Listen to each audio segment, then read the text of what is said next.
December 2012, I filed a complaint with the Office of Civil Rights.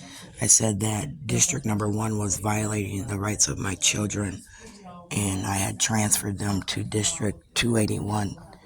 And I filed a complaint and said that District Number 1 started slandering our name in District 281. I called it, what did I call it? Gossiping.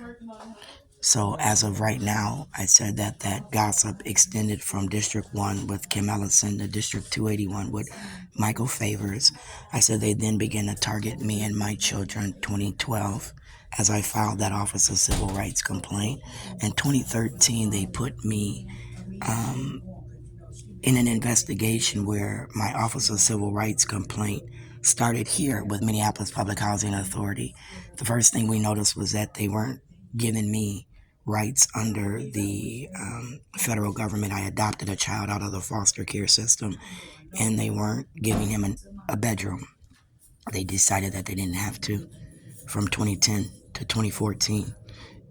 During that time frame, as the Office of Civil Rights complaint was filled out, that's when Letitia Magdaleno began to tell me I had to separate my complaints. They said that I could not do one complaint on one form.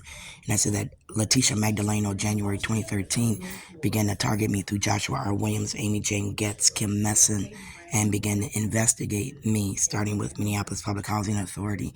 And that investigation got Minneapolis Public Housing Authority also investigated. And as they were investigated, they retaliated against me and put me out. So I filed a human rights complaint, and I stated that I had a right to complain against Minneapolis District Number 1 should not have affected the housing of me and my children. But once I filed that complaint against the school district, it affected the housing, and ever since then I have not been allowed a lease. And as I sit here, and they're telling me they've kicked me off all these programs, and they're going to leave me homeless in the street, and remind myself that I slept on the street the other day. I literally went behind a building and slept on the street because I didn't have a family member to let me stay. I didn't have a friend to let me stay. And the state of Minnesota has been denying me a lease since my Office of Civil Rights complaint.